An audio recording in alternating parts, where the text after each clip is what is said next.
J'espère que la ministre est habillée aussi comme vous. Et que Prissy oui. aussi est habillée comme vous, comme ça, on fait une émission. De toute façon, je pense qu'il faut juste respecter la thématique noir, vert, blanc. Bon, si ce n'est pas le cas, on pourra peut-être lui demander de se changer aussi. Oui, on peut. Carrément. Allons-y à la Maca d'abord. Elle aurait besoin d'un avocat. En tout cas, le monsieur dont il est question ici, il a vraiment besoin d'un avocat. Un avocat comme The Lincoln Lawyer. Alors, il y a quelques jours, la poudre blanche a été au cœur de l'actualité à Abidjan. Et aujourd'hui, c'est plutôt la poudre d'escampette d'un baron de la drogue qui fait l'actualité. Alors, de qu'est-ce qu'il s'agit?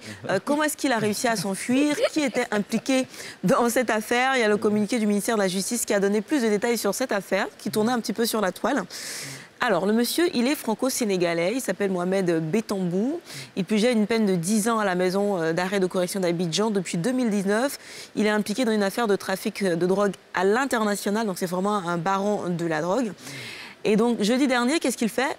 Il parvient à convaincre 3 agents pénitentiaires de laisser sortir pour aller retirer de l'argent en banque en ville. Déjà, je ne sais pas si ça se fait, si c'est des privilèges pour des gens fortunés en prison. Mais les 3 agents pénitentiaires réussissent à trouver des papiers illicites qu'ils présentent et ils arrivent à extraire le monsieur de la Maca et l'emmènent quelque part à Abidjan. Ils disent être partis en zone 4 et que le monsieur, là-bas sur place, leur a échappé. Ils sont revenus sans le monsieur. Et donc, l'affaire a éclaté tout simplement jusqu'à ce que le ministère nous donne ce communiqué-là, justement, pour expliquer que les 3 personnes sont mises en examen pour complicité de fuite. Je me suis laissé dire aussi que le responsable de la Maca était en difficulté dernièrement. Alors, pour explication ou pour info, ce n'est pas la première évasion qui fait l'actualité. Il y a 10 ans de cela, 240 personnes s'étaient évadées de la prison de la Maca. Et à l'époque, on avait limogé aussi différents directeurs de maisons d'arrêt en Côte d'Ivoire.